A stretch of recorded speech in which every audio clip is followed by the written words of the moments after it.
Hey guys, Makuto here, everyone's favorite race player. So today, I'm going to do another deck profile on my Idolmaster deck. Built this deck maybe 2 years ago, over a bunch of cards that I've found. I know I posted about it earlier, but I've actually edited the deck a little bit since then. And really all I did last time was just take a picture and then write down all the cards. So this time I'm going to do like I did with the last deck. I'm going to kind of go over what the cards do. This deck is not like the Kantai deck where the Kantai deck I kind of built a certain way. Someone had all the cards I needed from the first set and I just kind of like went over the cards and picked exactly what I needed to make the deck work. This one I just had a bunch of cards laying around, so I kind of built the deck around what I had. And it's fairly cheap deck, I'd say. I guess you can call it another budget deck. Yeah, I don't think there's any really strong or very really expensive cards in the deck. It's not, of course, it's not yellow. And they're running the Twins, which is a very popular Idolmaster deck. So it's just like Eri and Hibiki, stuff like that. Smaller characters. I made it mostly just for fun. I do like some of the gimmicks that it does, but for the most part, it's just for fun. It doesn't really do anything spectacular, or it doesn't really win any tournaments. But if you're casually playing with your friends and stuff, it's a pretty good deck. Just kind of like throw it out there, and some of the things kind of throw people off. So you can kind of get away with, sometimes you can win or two games just because of the gimmicks just don't make any sense. So I guess I'll go over all the cards, and while I'm talking about how many of each are in the deck, I'll go over some of the combos too. And then at the end I'll talk a lot about how to play the deck. So first, I'll start with the grade zeros, obviously. Excuse me. So I play 4 of the Eddie, Quiet, and Crudulus. I think that's how you pronounce it, Crudulus. This is a 3/5 level 0 with, all these cards that have a little bit more than 3 have kind of like a downside to it, I guess you can say. They have a cost you have to pay. Even though, now this one, the cost is actually pretty high, even though it's the main grade 0. Usually something that is this high cost, you would only run like 2 of them or something. But I like the effects that this card gets. So this card by itself, it's 0/0, 3/5, and anytime before your attack step, if this card's on the field, you look at the top card. If it is a Climax, then you have to take another card off the field and put it in your waiting room. So it happens anytime this card's on the field. So which is pretty much why the cost is so high, because some cards like this, it's on play check, stuff like that. This one is if the card's on the field during your attack step, or before your attack, after your Climax, you check the top card. If it's a Climax card, then you have to kill something. So it's a good card to play first turn. If you don't have any backups or anything, just because if you do get a Climax and there's nothing to kill, because it only kills other cards, it can't kill itself. It does say choose another, so but I do like this card. So then the next card I'm running is 4 of the Ryu Idol's Cousin. It's just a regular, just a vanilla, 3K vanilla. We're mostly running it because I couldn't find anything else to put that I had that was green. And because there's a lot of cards in here in this deck that kind of do weird things. So I did want to kind of have like a beater that was just, that I can just throw out. If I had assist characters in the back row, it can be a 3/5 or 4. But mainly I just wanted a card that I can put out there. I don't usually like to run vanillas in decks that I make. But I think because of how I built this deck, then it works just fine. Alright. And then the next card I'm running is Hibiki Ganaha. She is a 2/5 level 0. And then her ability is, if I have 2 or more music characters on the field, she gets plus 1,000. So another beater. When I could probably have 4 of these and 2 of these, but then I don't have that many of these, so... but then again, I do have to have at least 2 music characters. I do like playing it. I do like the card. It's got like a giraffe on it. So, pretty good card. You really only use it when you're level 0. Doesn't really do much afterwards. Now, the next card I'm running 2 of. This is Takane in Casual Clothing. Excuse me. I can't talk today. So this card it's pretty good. The first skill on it is one of my favorite skills. It's if it's in the back row and one of your music characters is sent to the waiting room, you can actually send this to the waiting room and bring that card back to where it was as tapped. So I'm only running 2 just because I have enough level 0 assists. But this is actually better late game. Just because, or the first skill is good late game, because you can use it to save your level 2s and 3s, which this deck actually does not have a lot of. It's not like most decks that are playing at least 8 grade 3s or something like that. It's not that many grade 3s, so I put these in here so I can save those kinds of cards. Now the second ability is pretty good for early game. It is a pay to tap this, draw a card. So it's a little bit cheaper than the assist character that I'm running in the Kantai deck, which is pay to tap to draw a card. This is pay to tap just this. So if I have this card with the other assist card, then I can use it to draw cards, stuff like that. It's pretty good early game. The only thing is this deck has some pretty high costs in level 1 game, so you don't really get a lot of chances to use this ability. The second ability, rather. But the first ability I use a lot late game. Okay. And last for my grade 0s is I'm running 4 of the Producer Ozakis. This is a great card. I really like this card. It actually works with the Eddie Quiet Intrugulus, which is why I left it out here. But this one, its main ability is just a +5 upfront assist. That you would get with most level 0 assists. But then it has a second ability that if your battle opponent of the Arity gets reversed, then you can draw a card, and if you do, discard. So great. That's a great ability just to kind of cycle your hand. And if you've done her ability once or twice, then if you drew a card you didn't want, then you can use her ability to kind of cycle it through your deck there, so get back to your waiting room, stuff like that.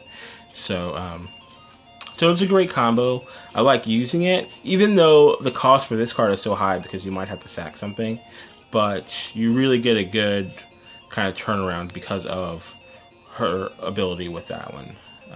I think they work well together, and that's why I'm running 4 of her, is to make sure I get this combo off at early game. Because she does have to reverse her opponent, and her being 3/5, potentially 4K when one of these are out, that's not enough to really do anything late game, unless your opponent ends up having to run 0s late, or low level 1, if they push up like an assist or something, then you can throw that up maybe.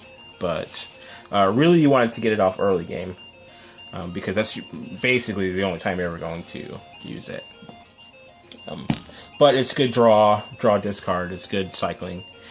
So definitely a combo that I like in the deck.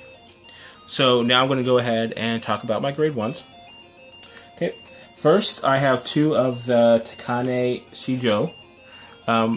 This is an interesting card that I added later, mainly because of the level 1, event backup I'm running. That I only had 1 of before, but then I went and got 2, and now I feel like I need another one. Now I want to play 4 of it. But this one, the card's ability, it has 2 abilities. So the first one is, that goes with the event backup, is if you have sidetracked in memory, then she gets +2K. So she's a 104K, but if you have sidetracked in the memory, which is a event backup, then or a counter, excuse me, event counter, then she comes down as a 6K for no cost, which is pretty good.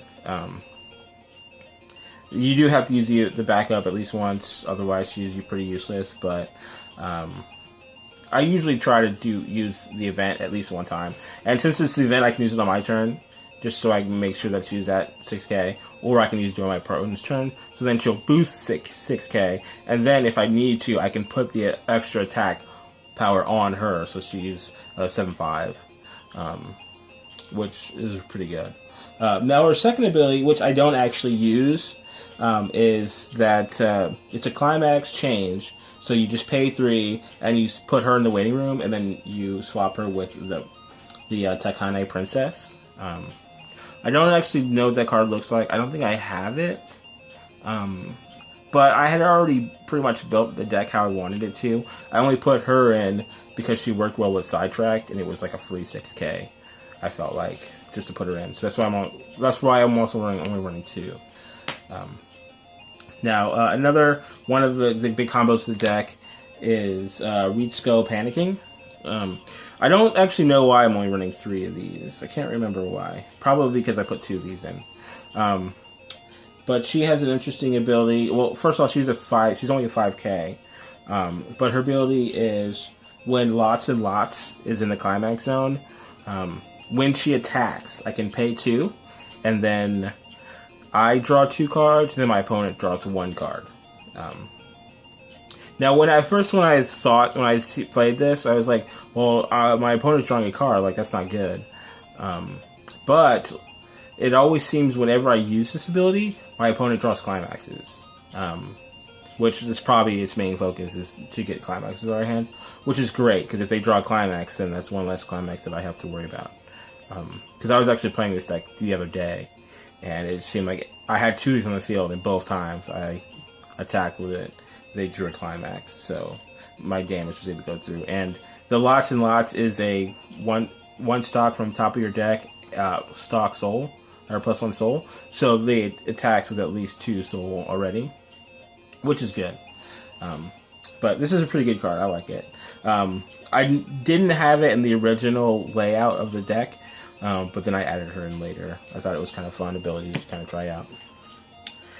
Now this card is the main card in the deck. I'm running 4 of them. It's the Eddie Mizutani. Now this card is a card I did play, or I did have in the original deck profile, if you look back 2 years ago. This is a great card. She is a 1-cost 5/5, which by itself is not that great. She does have a trigger, which is pretty good. But her ability is, she is a change, when you play Climax. So when you play Precog, you put her into Clock, and then you get to take out Airy Inherited Dream from your library. So Eddie Inherited Dream comes out of your library and it goes on the field, which is pretty interesting. So she doesn't come out of waiting room, so it's not a card that you have to either have had in your hand or have played it earlier, or not played it, but put it in Clock earlier so you can make sure it's in your waiting room. It actually comes out of your library. Now, while that could seem good at first, but I have found that even though I'm playing 4 of them, sometimes I go through them all even before I get to grade 1, it seems. That's just how my decks play. Sometimes they don't work how they should, or they don't work in my favor. But I have gotten the ability off enough that I think it's good enough to be the main part of the deck. Mainly because it gets my grade 2 out, which is pretty strong. It comes out as an AK, and it gets +5 on my opponent's turn for every music character. So as long as I have a full field, she's pretty strong. And then with my backups and assists, then she stays pretty strong. But one of the most important cards of the deck. Okay, now I'm running 3 of the. Excuse me. This is the Sidetrack card. So this is a counter event. so I can play it on my turn or my opponent's turn. It costs 1, and the first ability is that it's a clock change kind of thing, where I can take a card out of my clock, put it in my hand, and then put a card from my hand into clock. So that alone is a pretty good ability, just so I can kind of get cards out that I need. And then the second ability is that I can give a character plus 15. So when I'm using it as a counter, I can boost someone. If I'm using it as an event, I can still boost someone and get a card that I need. The only thing is it goes to memory after use, which is one of the main reasons why I want to get another one. I don't know why I didn't get 3 when I was getting more cards, but then when I got my stack, I only had 2 more. So, but I think I do want to play 4 of these. So when I can, I'll try to get another one. But this is the card that works with Takane Shijo to give her a plus 2k. So this is a good combo by itself, but this card is really good. I really like using it, and it combos with the grade 3. Another main reason. Okay, and the last of my grade 1s is I'm running 3 of Katori Otonashi. She is just an assist. She's a cost 2, but she gets 1,000 up front. So once I put her out, she pretty much stays out the whole game. I don't have any grade 2 assists or anything like that. But Kevin, if you have 2 of these out, then it's 1,000 on the sides and 2,000 in the middle, which is a pretty good assist at grade 1. The only problem is, unless you've been getting a lot of grade 0s, then you don't have really the stock. I find usually I play one and then I might play the other one later. You don't really get to play them right away, but I think it's a great assist. I do like it. So now I'll go to my grade 2s. So now this is where you'll see where I'm actually running a lot of cards that I probably shouldn't. I'm just running them for fun. But then, so my grade 2s and grade 3s are very slim. So I have to have a lot of cards that'll keep them on the field, because once my opponent kills them, then it's hard to get them back. So first time I'm playing 4 of the target, which is Eri Inherited Dream. She's an AK, costs 1, so she only has 1 soul, which is one of the downsides to her.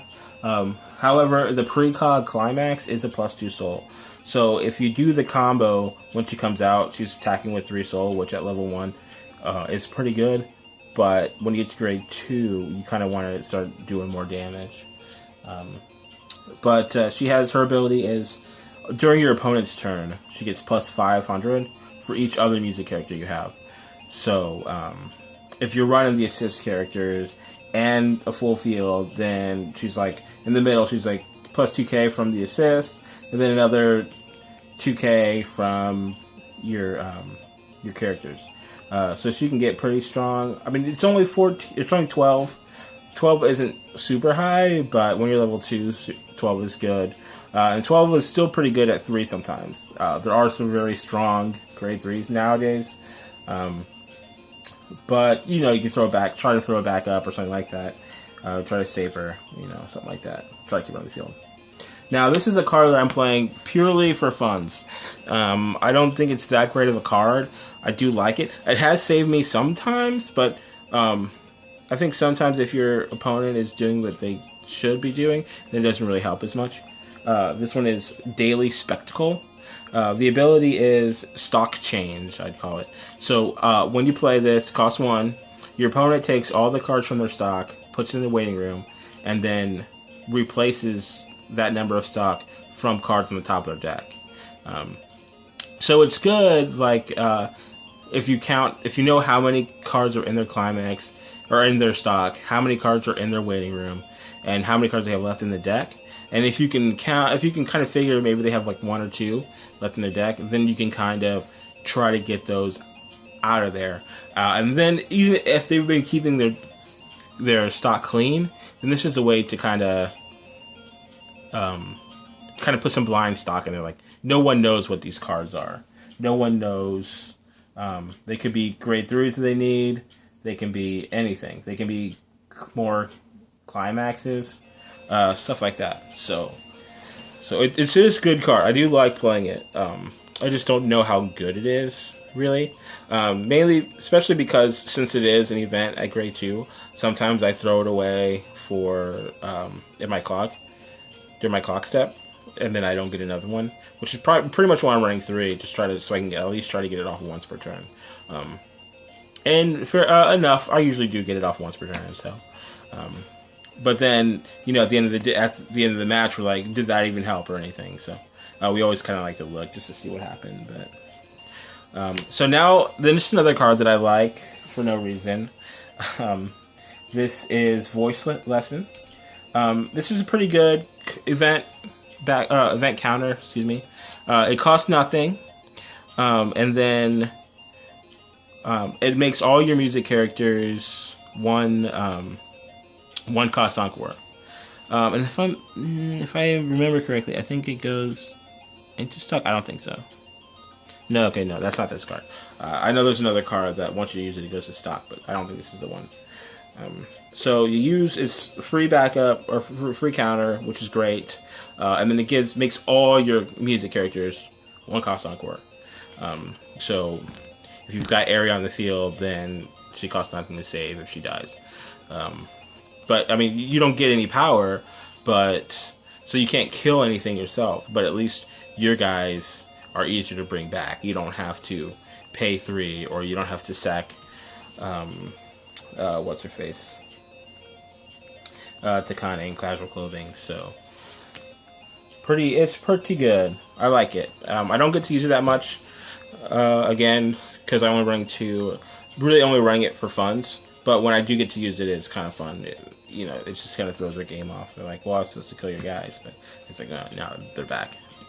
So, yeah, the last card I'm playing, my grade 3. Again, like I said, not very many grade 2s or 3s. Because I'm only running 2 grade 3s. This is Azusa Run Bride. So, I don't know why I'm running this card, actually. Mainly because I didn't have a lot of grade 3s. Barely any, actually. I think I had, like, 1 green, 1 blue, like 2 reds or something. And I wanted to make a green-blue deck. So I had to buy another one. But it's a rare card, so it was like $2 or something like that. Fairly cheap. Okay, so now this card doesn't have any heal on or anything. It just has 2 abilities. So the first ability is when it gets front attacked, I can look at the top card and either leave it on the top or put it into waiting room.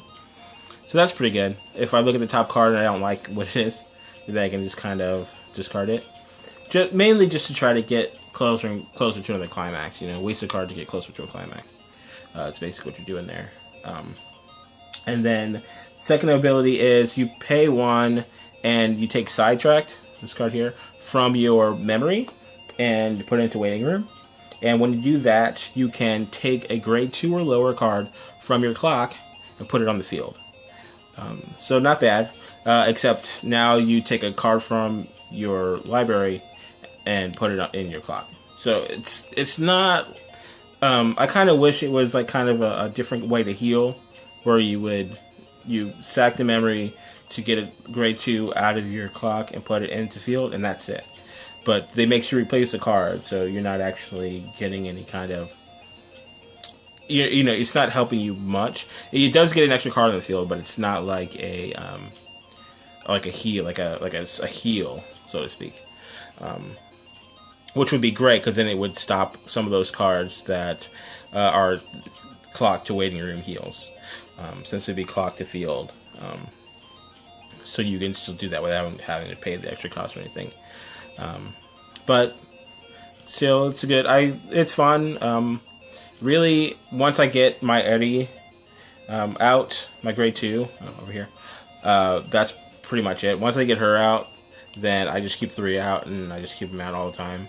I don't get to play her that much, but it's fun. If I can get the combos out, then I can get an area out, or something else, or the other girl that plus 6k, or the 6,000, Takane Shoujo, stuff like that. So I'll just go over my climaxes real quick. Obviously, I'm running 4 of Lots and Lots, which is a top of the library to stock, +1 stock to all characters, and then running 4 of precog, which is +2 soul. And they do have the combos, of course. She works with her, and that one works with her. Excuse me. So, really there's not really much in this deck. It's not like the Kantai deck where you're constantly drawing and doing all kinds of crazy stuff. This deck is mostly just, you can draw a little bit early at the beginning of the game. There are a few changes in the middle. And then, really, once you get to grade 2, just keep the grade 2 cards on the field as long as possible. Whether it's casual clothing, this girl, or you're using the backup, voice lesson, stuff like that. Just use these guys to keep your grade 2s on the field. Get some grade 3s out if you can. Use, I always forget the name of this card, Sidetrack. Use Sidetracked to either get some extra boosts or to get cards either from your clock onto the field or from your clock into your hand. Just so you can kind of keep playing stuff. Mainly because a lot of the cards are underpowered unless you do the changes. Especially Takane Shoujo. Or not, yeah, Takane Shoujo, yeah, you need that, but Ritsuko Panicking is only a 5k. So if you don't boost her up with assists or anything like that, then she can kind of go away pretty fast. But if you can at least get that combo off once or twice, her Climax combo, then you're good.